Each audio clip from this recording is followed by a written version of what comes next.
You know what I did? We were on a trip and we have 4 kids, my wife and I. And whenever they hear a soda can open, they go, "I'm thirsty." So a friend of mine, as a joke, got me a V8. And so I was like, I'm going to bring this on the drink and just totally mess them up. So we're driving. I cracked that open and they said, "I'm thirsty." I said, "Here you go." Dad wins. Never again. All right, cool. So, a little context here for those of you who've been on LinkedIn for a while. Then, what I'm going to do is I'm going to just do a couple slides just to help us remember a couple points, and then I'm going to jump into some things that you can do to make the most out of those, and then we'll maybe do some fun math calculators to figure out how many invites you actually need, depending on your client lifetime value, that kind of thing. So, it's going to be a good time. But to kind of paint the picture, right? So, for those of you who have been doing LinkedIn for a long time, sometime last year, I forget exactly when, there's this little rumor going around where it's like, hey, LinkedIn's going to limit the weekly invites. And everyone's like, no, they would never do that. And they did. And everybody was like, it kind of just came out of nowhere. I can't tell you how many people sent me message like angry at LinkedIn, but I was the like whipping boy. It's like, why are they doing this? It's like, I don't know. How dare you let them do that? I have a few Microsoft shares, but geez, don't beat me. So everybody it was so frustrated because it is truly a bottleneck. I mean, you can't do a lot of things if you're not connected with someone on LinkedIn. So that kind of just happened. It felt like like that GIF in the email felt like this pretty girl just boom, walk into a pole. Like, life is great. We have a great business model. But then boom, it just whacked you in the face, and a bunch of people, their whole model for connecting and selling, however good or spammy they were, it really messed up a lot of like workflow models for a lot of sales and marketing companies. It just did.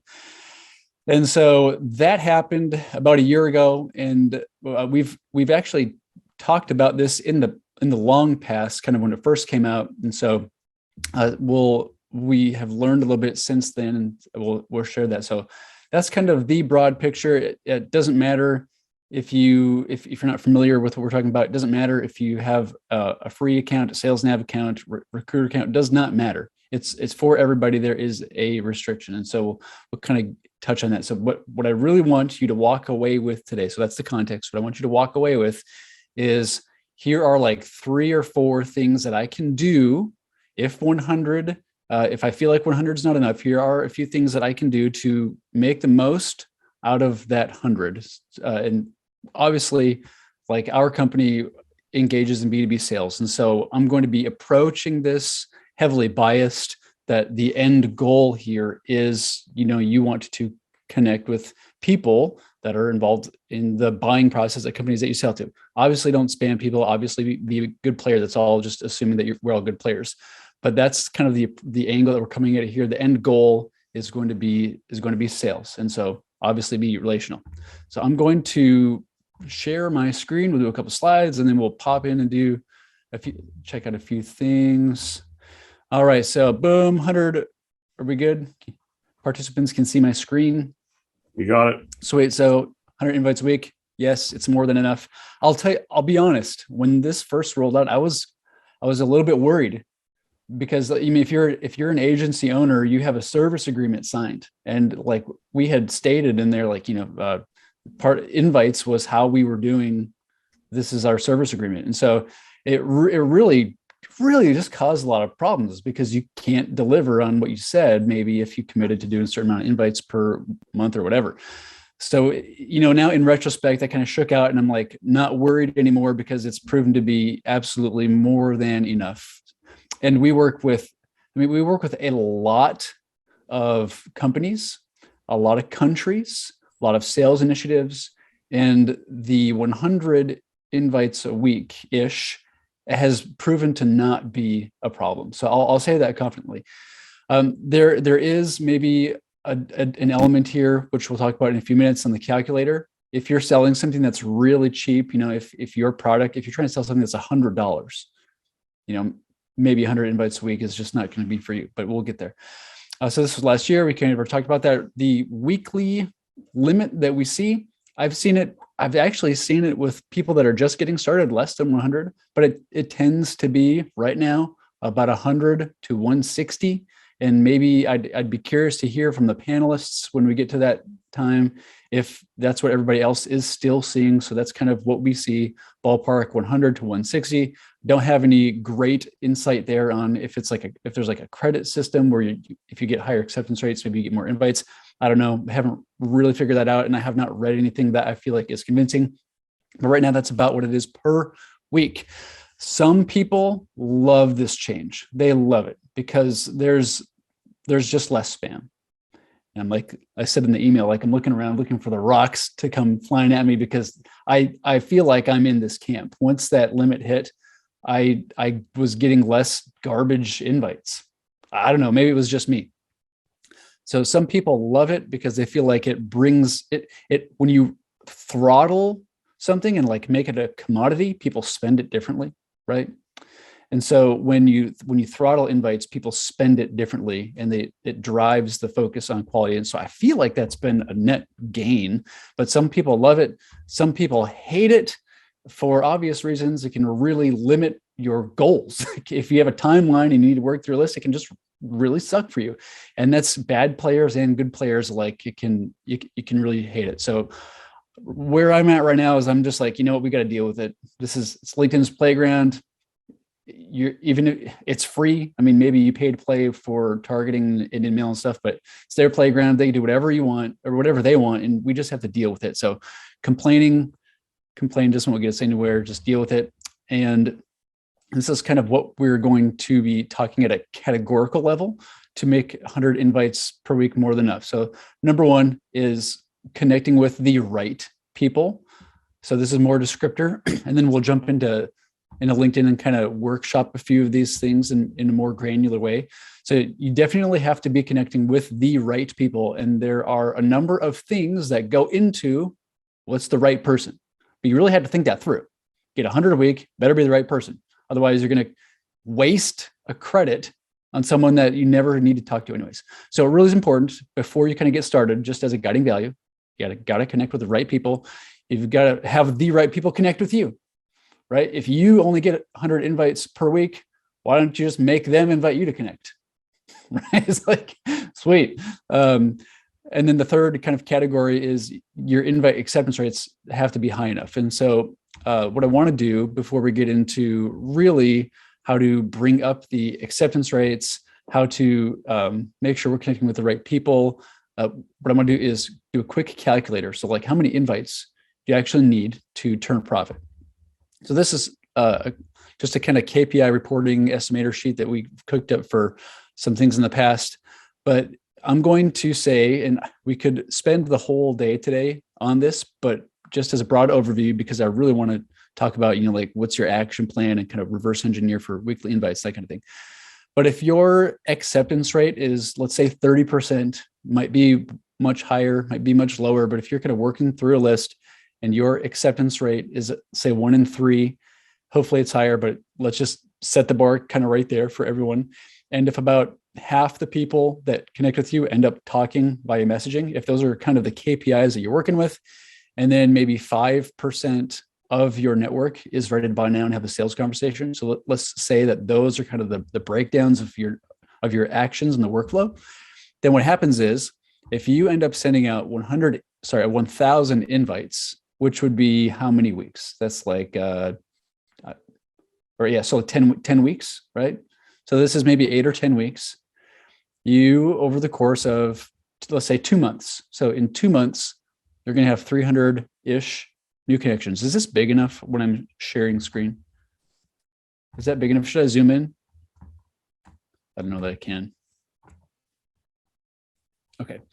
So you send out 1,000 invites, you're going to have about 300-ish new connections. You should have, in the course of 2 months, about 16 conversions to your sales funnel, right? So those are kind of the KPIs that you're working with on LinkedIn. But like I was saying in the beginning, 100 invites a week might not be enough if you're selling something that's $100, right? So if you're only going to get, 16 conversions or 20 conversions into your sales funnel for over 2 months, how how much does your product or service need to be to justify that kind of, lead time, that kind of time investment? So if you're only selling something that's, let's take your annual client value, and we can even change this to client lifetime. So maybe your lifetime value is a whole $500, and you close 1 in 3 leads become clients. If it's $500, you send out 1,000 invites, takes you 2 months, you're going to make $2,000. It's like, is it worth it? Probably not. And this is where, before the invite cap, there was a lot of people who would send out a ton of invites because the product or service that they're selling is low. And the reason why is because since their revenue is low, it's like the only way that they could make up for that was by increasing volume on invites. That's just the way it was. So now that there's the cap, what happens is for you to actually turn a profit here, let's say your client lifetime value is 20,000 instead of 500, then it's like, well, that's worth maybe 100,000 in sales over the course of a couple months. Is that worth it? Yeah. But it really kind of, in my opinion, just submarined everyone who's using LinkedIn to sell something that's less than like $8,000. That's kind of where that's being really broad, but kind of just ballparking it out. So that was kind of one collateral thing that happened when the invite limit took place. But if you're hitting these KPIs where, maybe 1 in 3 accept, and half the people talk, and you're doing a good job, and maybe 5% of your network is ready to buy, and they convert to your sales funnel, and you close 1 in 3, and you're selling something that's $20,000. I feel like, over the course of a couple months, getting 16 leads into your sales funnel and closing 4 or 5 and making $100,000, I feel like 100 invites is plenty. I don't know. So there's that. So I think that the math works out, but what you need to keep in mind is, going back to here, you need to be connecting with the right people. That those numbers are all assuming that you are investing in the relationship with people that are actually involved in your sales process. Obviously, don't pitch slap people, but they should be involved. So they should be the right people. And assuming that your client lifetime value is high enough and that your close rate is high enough, right? So those are kind of getting off track a little bit. But if you're talking about, is 100 invites per week more than enough? It's complex equation because it's a big workflow. It's invite to connect. It's talk. It's how much of your market's ready to buy now, buy later. And then they go into your CRM, like how many do you close? What's the sale value? So it's kind of sales is a complicated thing. So trying to be really quick about putting that all in context. So we kind of went through that calculator there. Hopefully that gets your brain spinning for justifying your time investment with a weekly cap, that kind of thing. But regardless, since invites, they really are the bottleneck. We do have to just make the most of them. And I'll give you a few strategies here, like 3 or 4. This is all going to be assuming a few things. Like I said in the beginning, it's going to be assuming that you know who you sell to. It's going to be assuming that you know what to say to them. It's going to assume that your profile communicates the value that you bring to this group in a way that they need to read it. It's going to assume that your invite message doesn't suck, right? So it's assuming that all those things are peachy keen. Then what you can do to make the most of that bottleneck is, number 1, is you can make someone else invite you to connect. And one way that you can do that is and I'm just going to give you, I want you to walk away going, ooh, that's a good kind of strategy. I want you to walk away making it your own, right? So what you could do is you could do a content search, a people search. You could find recent activity, or you could start a newsfeed, however you want to do it. And maybe I go through here and I'm looking for someone that I'm not connected with. These are all my first degree connections. Okay, so Eddie. I might go to Eddie, make sure he's someone that I would want to connect with. Maybe I want him to connect with me. So let's do this. Let's do recent activity. Here's his update. Writing with ADHD. I'll read it and I might go, Eddie, this is awesome. Shoot me an invite to connect. Right? So like it, comment it, maybe share it, and then tag them and say, this is awesome, shoot me an invite. And so you just helped you. I just helped Eddie. I gave him some free press. I shared some material with my network. I commented on his stuff. I tagged him and publicly shoot me an invite to connect. So then what he'll do is he'll probably pop over to my profile. And again, your profile needs to communicate that you're worth knowing. So that can save you a credit because maybe Eddie will invite me to connect. So that's one thing that you can do. One approach. Getting someone else to connect with you, I feel like the biggest bang for your buck is to do it in the newsfeed. I mean, you could send an in-mail and say, hey, let's connect or whatever, but I feel like the newsfeed is the easiest win there with making someone else invite you to connect. There's obviously the right approach there and some wrong approaches. Another thing that you can do, and this is kind of related, is to target active users. Now, this is not really something you can do in normal LinkedIn, at least not in a time effective way, because you're really looking at two filters that are kind of trigger indications or data points that would indicate that someone has been on the platform more recently. So let's do geo is United States, and then let's say the title is owner, and I'm going to go down here to, it's now in spotlights. You can do posted. This filter has been around for a long time. Posted on LinkedIn in the last 30 days.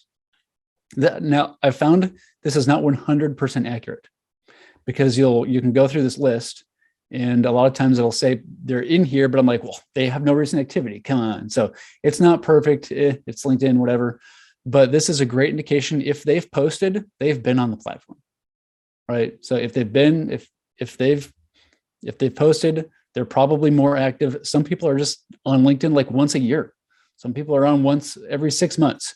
You might want to connect with them, but if you have a cap, you really should be engaging with people that are going to actually have a conversation with you. So it's best to target people that are going to be active. So this is one very helpful search filter. And then I've also found over the years that, LinkedIn says there are 190,000 people here in the results.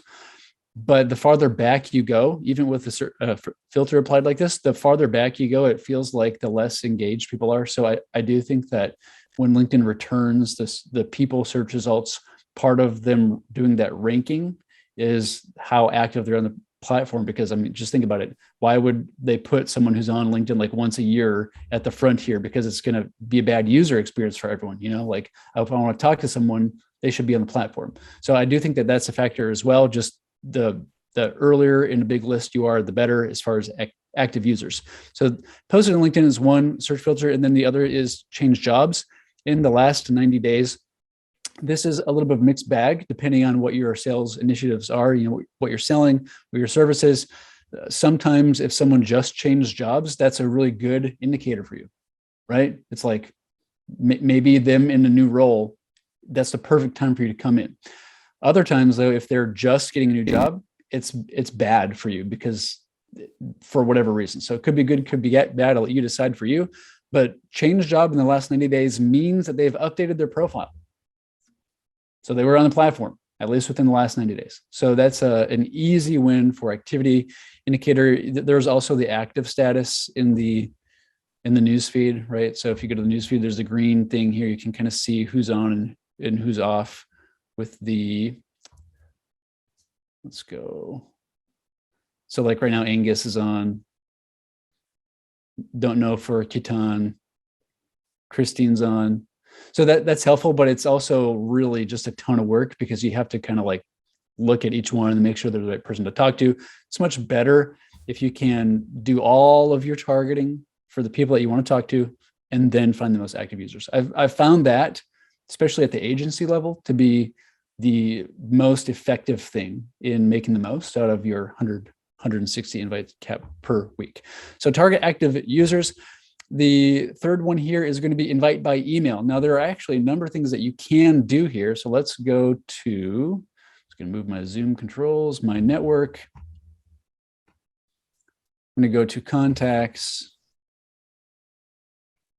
Anytime.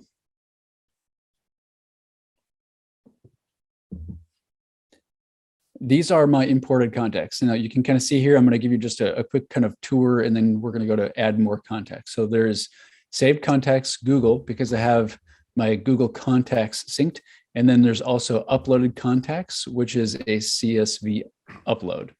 And so what you can do, now this of course requires, if you're going to invite by email, that you have to have an email, right? Maybe you get an email list. Maybe it's from your actual contacts. Maybe you did like a scraper where it did first name, name, company website, and you paid a service to do the email finding service with Ping and MX records. Or maybe you got it from wherever. You can either add those emails to your contacts in your email and then sync it.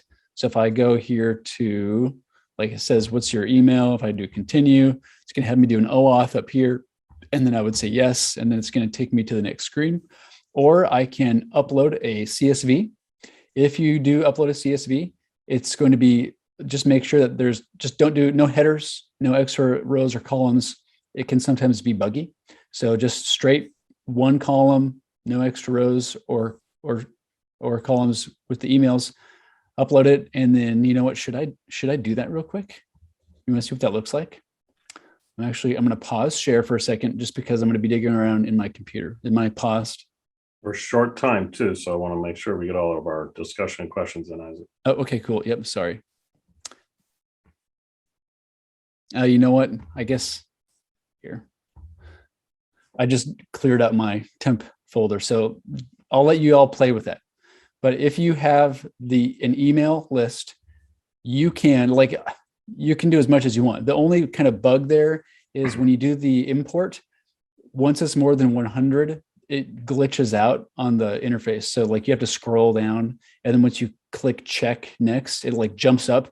And so it's nice to do 100 at a time, but I've done 500 invites in like a minute, because I'll upload 500 contacts, select them all, click go, and then it looks like this is not working, because like LinkedIn's thinking about it. And so like you click next and you're like, oh, it didn't work, blah.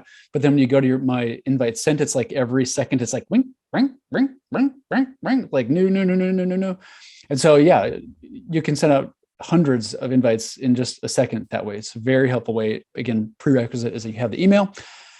And then let's jump over here to, there are a couple third-party tools that use a non-browser interface to exceed weekly invite limits. I really don't know how they do this, but I'm subscribed to a number of tool providers just to kind of be in the know.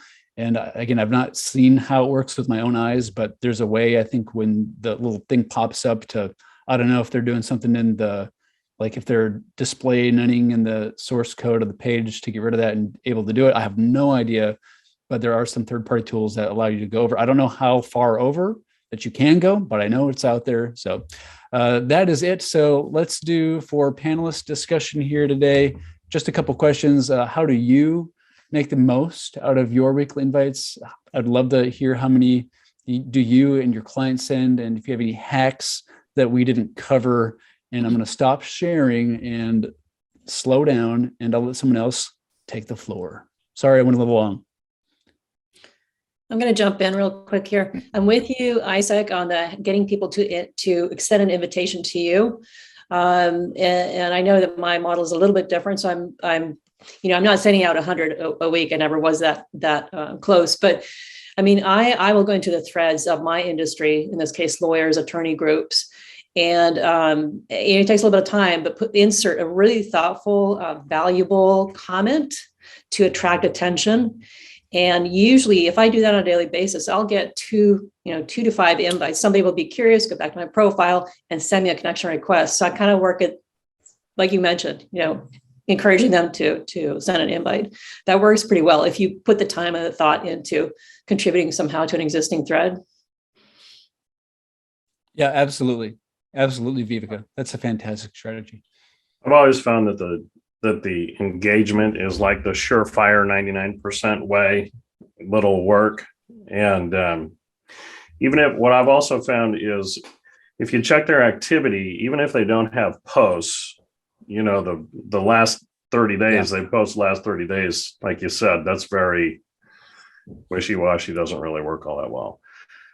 But but if you go to their activity feed and find where they are commenting, Right. it doesn't necessarily be that they're posting, but they're commenting somewhere. You can reply back to their comment, and I reply back with a question for them. And if it's not just a closed question, like, if you ask them something specific that kind of causes them to answer, it's almost 99% that they will connect with you. Yep, absolutely. Agree. All right. One other Crystal, place, Mike, yeah. yeah. Go I was ahead. gonna say, one other place that you can look for opportunities to get them to invite you are events like this Yeah. and groups, because you can send out, they're technically message requests, but if you do it the right way and it's something that's targeted that they're interested in, a lot of times they will accept it. And then you can encourage them to invite you to connect, because you're giving them the control of whether or not you want them, whether or not they do that or not. So that's another Absolutely. great place to find the That right is. people to do that. Yeah, absolutely. Anytime that you see that someone has like opted into something or engaged in something on the platform, they're an active user. I don't want to waste a credit on someone that's on LinkedIn once a year, because it'll take like 5 years to close them. Like maybe. Well, try not to use a credit with the message request. If you don't get a response, then go ahead and if it's a really good prospect, use your credit if you Yeah, have to. yeah. But Absolutely. try not to first. The other thing I think that people tend to forget a lot is if you are posting regularly yourself, a lot of times people will show up with likes and not put any comments. And, you can get into your third level where you're not connected with them at all. But if they're going to put a like on your post, it's highly likely that they will connect with you if they haven't sent you the connect already. So I always mind my like. And polls too, Buckets. actually, to me, when I do use a poll, it's very strategic to try and get new people, and everyone who participates in the poll, if they're in my target market, I make sure I invite them to connect. Because they participated. Yeah. And another strategy is, if you've contributed a very thoughtful comment in an existing thread and you've brought something new to the table of value to that audience, inevitably they will go look at your profile and say, who is this, and what's going on here? They'll look at your profile. When you see that they've looked at your profile, not without getting stalky or anything, but you say, hey, I saw that you looked at my profile. Anything capture your attention? Let's connect. Let's continue the conversation. And, you're being very upfront about the fact that you saw them looking at your profile, but that happens almost all the time. All the time, if you're contributing in a very thoughtful way, they'll look at your profile and you see that they have looked. So that's another sort of entry point. Yeah. Who's viewed your profile can be very powerful if you do it in the right way. And so like the approach I take is admitting, hey, I saw you viewed my profile in case there was something that I could do to help you, please feel free to accept. If not, no biggie kind of thing. Yeah. Yep. I had one person send me an invite once. They said, hey, I saw you popped by my profile. What's up? And I was like, oh, I like that. Oh. Yeah, as long as you're upfront about it and you're not saying, I'm keeping an eye on you, keeping an eye on my profile. You're very upfront with it, and you contribute, like you said, Crystal, you contribute something of value or a question so that you open the dialogue and continue that. Yeah, I've gotten one of those where it was like assumed, well, I saw you visit my profile, so I thought you'd want to connect. It's like, no, don't make that. That's a bit blunt. Yeah. A little bit more finesse. Yeah. Isaac, didn't you have a program once? I think you had me running it. It was a couple of years ago where it could do like 400 or 500 profile views a day on its own, and it was automated. And then I'd get the look backs to see who might be interested in anyone looking at my profile. Does that still work, or is it still effective? I think it's still worth doing. I think it's still worth doing profile views, because it's like, if you're really careful about it, I don't think I would do that many anymore. Yeah, you're going to get yourself kicked off. So, that's a real easy way to get yourself kicked off LinkedIn. Yeah, but if you view like 50 or 100 a day, just because of the way notifications work, it can be a good conversation starter, good reminder. But yeah, it's an easy win with minimal time investment. Yeah. Yep. Groups are mostly, well, they're entirely dead on LinkedIn, really, in terms of engagement and stuff. But it's still a great way to target an audience because there's still like some legacy groups that have thousands of people in them. And you can mine through those. And if you become a member in those groups, then you can send messages to people, anybody within the group. Now they have to accept the message. And because the groups are still dead, it's hard to get people to accept them. But if you follow through what we just talked about, in going to their profile and commenting and stuff like that, it's still, again, it's 99% chance that you can get it accomplished. It's a great way to find people, though. Any other hacks, ideas, panelists? And then we've got about 3 or 4 more minutes and we'll jump into open Q&A. So panelists, I want to reiterate what you said, just because you just said hacks. I think the biggest takeaway for me on this is that it's all strategy. That if you don't have a strategy and you're not connecting with the right people, it doesn't matter if you have 100 invites a week or 1,000. You're not going to be successful. So you've got to understand exactly who you want to talk, you want to connect with, and why. And then there's all kinds of different ways to get in front of those people. Yeah. And I'm going Mike, you had your hand raised. Sorry, go ahead. I got a couple of things to enter. Great conversation, by the way. Really great conversation. I really dig this. Targeting the P30s, the posted in 30s. Great part. The other part is second level connections. You've always got someone in common. So skip the 3s perhaps, and just doing the 2s now, because we have to be more selective. One of the systems that I use takes advantage of that email functionality and essentially uploads one email address, sends it out, waits a little while, uploads one more email address, sends it out, and uses that in a systematic way. But there's no message that goes with those uploaded invites, uploaded email addresses. And that's a really big thing for some folks. One of my systems uses the invite until it hits 100 or hits the max. If it's 130, whatever the max is for them, and then it flips and does the little emails one at a time and uploads from there. So it maxes out the invites with text before it moves to the other direction.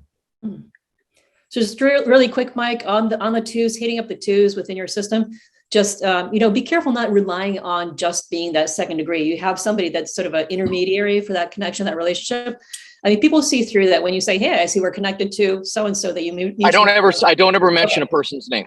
Never mention a person's name. The chances are 1 in 10 that you both know that person. But and I don't mention that we know anyone in common. You just see that there are names there, for everybody instead of nothing. Well, I just want to clarify. Yeah.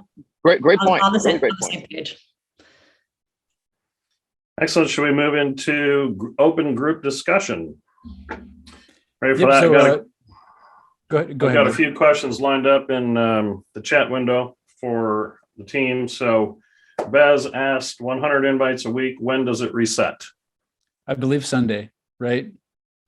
Yeah, midnight Saturday or Sunday. Fantastic. Jay says, isn't it true that if the prospect accepts your invite, you get another invite added to your weekly till? I can't say that's true with confidence, but it may be. We see like a variation in invites that are sent. And I haven't been able to, I've tried in the past looking at accepted invites, and I just don't know. I don't have an answer. It might be, but I don't know. Sorry. If anybody else has any actual firm data on that, I would love to hear. Do you feel like it is applied to an active user, or basically how much activity that they have on the platform, their acceptance rate combined with activity? Because, LinkedIn ranks every user, or is it? No idea. I've never been able to find a pattern. Okay. I suspect an algorithm is involved. I would imagine. Yes. Bez also asks, how many profiles now have, many profiles have now gone to follow mode. How is that different when doing sales campaigns versus being connected in Target? Nothing. I mean, you can still connect with them. It's just extra button clicks. All that changed is the user interface. No, okay. So what I was asking is, when you're so nothing changes if you're doing an outreach or sales campaign. You can still send them messages if you follow them now. I don't think you can send a message if you follow them. If they're No, if they have no. using services function turned on, you may be able to send them a message. But Yeah. Oh, you know, Still have to that's connect. another thing that we didn't talk about. So if you are wanting to sell to eventually, and this is kind of like in a sales context, to service providers, you can use the service provider search in free LinkedIn, not SalesNav.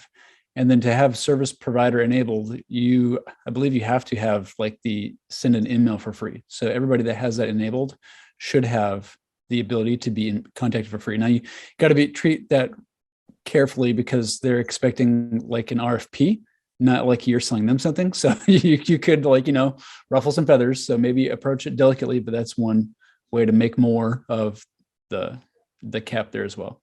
And they show up a little bit differently in your inbox, just like the sending messages to event attendees and groups. It's a message request and not in your regular inbox. So they have to actually accept it before you can respond back to it. I think the service provider ones are treated like Nope. an in-mail. No, they come into mine as a request Okay. when to they know. use that. I mean, they can send an in-mail because I'm premium, but I have seen them come where they're asking for services using the service request, and it is a message request, not just That's good to know. That's great to know. So for those of you who don't know, there are there's an inbox within your inbox, and then there's also the SalesNav inbox. And I don't want to talk about how annoying that is, but you'll want to look in there. You'll want to figure out where that is. Look in there. Judy, don't go. You should show the message don't talk about request. Show where the message request is. I think No, people I would want like to. I want to see. stay. I want to stay on topic All right. with the making the most out of 100. But you can All figure right. it out for sure. So Shireen asks, does the target strategy for active users only work with Sales Navigator? There's only the filter available for posted in the last 30 days in SalesNav. You Okay. can do a content search, but that's like way less granular because you can't also choose like the person's title and location and all that stuff. So it tends to be just a way too much time. Amar's asking, do you continue to follow up with your level 1 connections using LinkedIn, or do you resort to email? So again, it's a little bit off topic. Kind of just depends on expectations. I'll follow the expectations. So like if it's clear that we should move it to email, then let's move it to email, right? Like otherwise you bother people. So I always kind of view it like an opt-in. Like they need to opt in to us going to email. That's ideal. So Art asks, email invite, is it just the normal LinkedIn message, or can we do a personal message? Well, kind of both. So when you do the invite by email where you type it in, you can actually choose one of 5 predetermined messages. If you do the contact sync bulk invite, it only says, I'd like to add you to my network. If you do the bulk sync, but then skip the bulk invite and go back to your contacts, you can find the people on LinkedIn that LinkedIn did a match to, go view their profile, and then send a normal invite, but that's going to count towards your normal credits. You might have to rewatch. That was a lot of information. You might need to rewatch this later. Polly Rose is asking us a great question too. That says, if you withdraw invites that you've not accepted, do you get that number of additional invites back that you can send? No. It So also has has anybody implications. found, sorry, I was just wondering, just as a follow-up, if anybody's found that there's any purpose in withdrawing the unaccepted invites. I've tried it That's both ways. exactly I what don't I was- really notice anything changes. That's exactly what I was going to say, Polly. So it's like, if you can only send 100, 150 a week, why would you withdraw them after a couple months? Because it takes so much longer to build that out. Like I tend to let them percolate longer view their profile, engage with their activity. But there's a point where it's like you've been put in the junk drawer for the invites, right? Because on your recent invites, like it's like a person might invite you to connect, and then an event, and then newsletter, and then boom, you're number 4. You're in the junk drawer. They'll forget about you. So there is a point where, for that reason, you might want to withdraw and then resend. But definitely, we tend to just let it build up. And I actually did notice this the other day that we couldn't go back. It's like LinkedIn had automatically withdrawn old invites that we had not withdrawn for sure. I had not seen that in the past. And so I wonder if that's happening. Back in the day, actually, they did set the limit was based on how many outstanding you had. And so you would have to withdraw them in order to open it up. But that's not the function. Now they have the 100 per week limit. They've kind of disbanded that. And I have seen that after so long, LinkedIn will just wipe them clean anyways. No.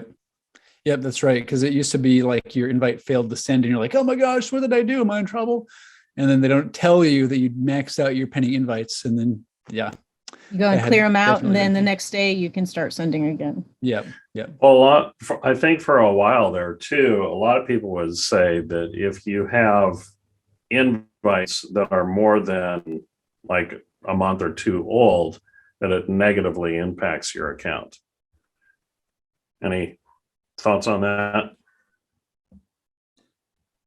I don't think that I remember that popping up, but I think it was actually more in relation to if you're being sent too many invites, something of that nature. I've not really seen it, but I do remember there being some kind of weird rumor floating around.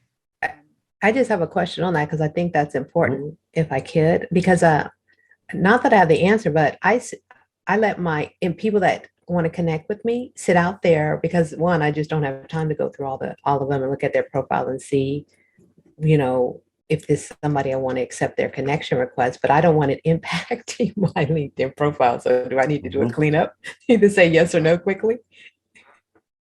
It's an I don't know. I leave mine sitting out there a lot too, and I haven't really necessarily seen, a negative impact per se. Okay. It seems silly that LinkedIn. Sorry, I didn't. No, go ahead. I broke up. I wasn't sure if did I interrupt you, Crystal? No, I finished. I just said I haven't seen it affect my account, and I do that too. Okay, I was gonna say it seems kind of silly that LinkedIn would penalize a person for somebody else's lack of use of the platform, right? So you just can't control how frequently somebody else is on it. If they clicked ignore or whatever, then I could see that being an issue. But yeah. That ends the questions that we had in the chat. So this is open discussion time. So if anybody has some additional questions or thoughts or comments, feel free to either raise your hand or if we don't have any, jump in and let us know. And do the Zoom hand. Oh. Yeah, do the Zoom hand, not your real hand. I did the Zoom hand. Go ahead, Shereen. So just kind of to your last strategy, which is about third-party tools, and I've been seeing a lot around using a tool called Expandy because maybe they really came on the scene after the limit, right? Because and in fact, I just saw a webinar, somebody saying that you can actually get over 1,000, sent out 1,000 invites because they didn't think that the 400 was enough. So kind of like it's kind of opposite, but anyway, I just throw that out there. And just because I'm just trying to ramp up my LinkedIn strategy, Monty, but using a third-party tool, I actually found a third-party tool that is way less than Expandy and has some kind of like the similar features. And I was just going to try it out, but I would be curious to know whether or not people are using that third-party tools to get more connection requests. It's super common. I would imagine that most people here, because it technically would violate the terms of service, and we're all business owners, will probably be a little bit tight-lipped about their tech stack. So I would just say, but I'll tell you this. So if you want to go down that route, just know that so it's technically against the rules. And if you're doing anything that is not able to be done through the browser, like there could be a switch flipped tomorrow where LinkedIn just says, oh, these people are doing something that's definitely automated, and so you could get in trouble. So there's a liability. And so you just have to choose, is the risk worth the reward? Yes. That's a fair point, because I think it is what I think their differentiation is because it is done through the browser and not through something. And that the way that they even started, they warm up.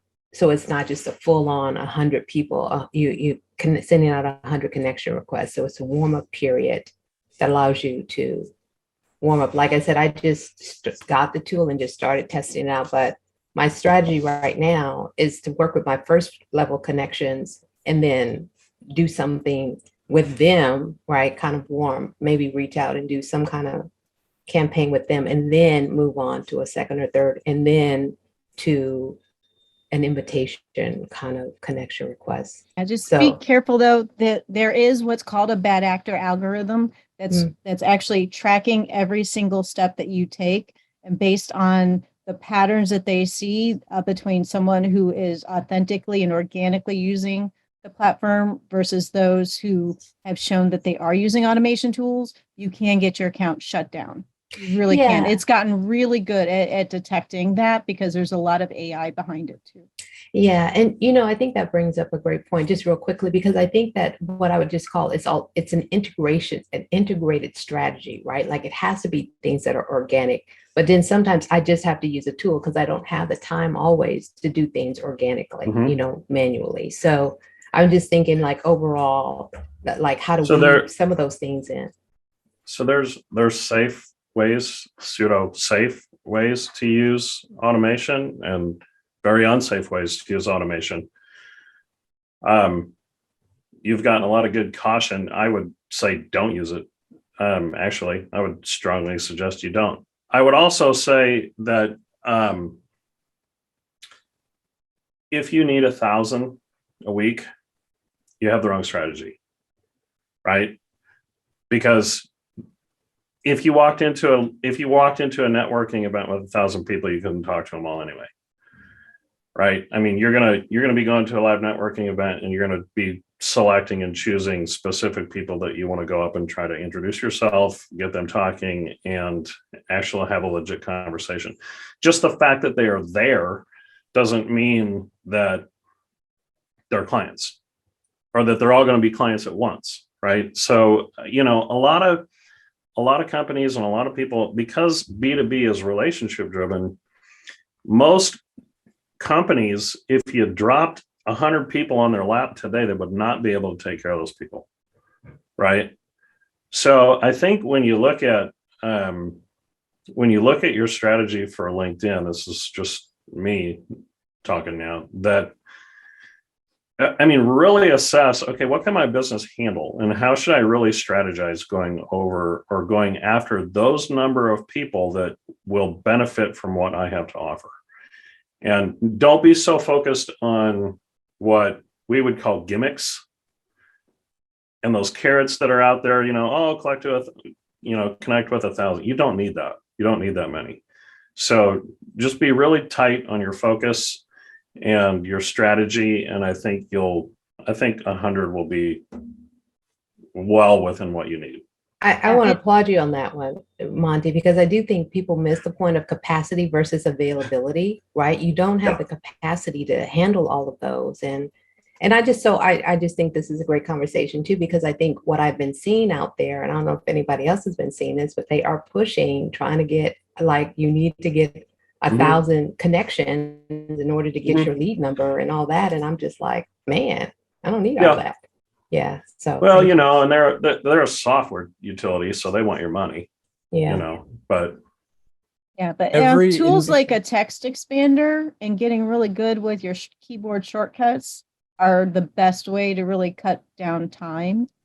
If you're not familiar with text expanders, you kind of create your message templates, you pop in a short code, and it fills in the message for you, and you can quickly personalize it or customize it. Those tools are the best way to build in some safe automation and approved automation to get your activity going more efficiently and faster. Art has a And- great question too about I don't know this person, and if they click it, will that ding your profile? In the past it has, but I actually think that there's been a change there in the last year. I think it depends on frequency and timing more so. It used to be like a set number, but I think now it's like if you run through a whole bunch of invites and you get a whole bunch of those all at once, that's going to hit you. But if it's like every once in a while, not so much. Yep. Bez, what's your Yeah. question? Well, Monty, it's a great conversation about, the quantity, and I do business in the B2B space. And I remember, Monty, you said one time, if I drop 5 customers on your lap, you probably wouldn't be able to handle them. And that is true, especially in the B2B space. So I'm not really enamored by going after 1,000 potential. I think higher quality referrals and introductions to good business is more advantageous than just being overwhelmed with a bunch of business you can't even deliver on. Right. Absolutely. And for every if you are a salesperson, you know that you've got to be consistent with your activity. You've got to nurture that network. And so for every invite accepted, you're adding like a lot of actions downstream. And so if you get 1,000, like if one of our clients got 1,000 new connections in a week, I'd go, dang it, it's going to cost us an outrageous amount of money to talk to all those people. Like, I don't want to do put that. 10 people on that. Yeah, it's like, and so for if you're DIYers, that's your time. And so there really is downstream actions that happen. So if your acceptance rate is really high and everyone's talking, 100 a week might just be way too much. So, but if no one's talking to you, it's maybe not enough. Awesome. Or your Well, if targeting's there's any wrong. and your very approach is last wrong. minute questions, we're right at the hour. Does speak now or forever hold your peace on today's session? All right. All right. Ding, ding, ding. Thanks, Isaac. Really appreciate that from you. Yep. And Appreciate y'all. thank everybody for being with us. And we're going to see you next week.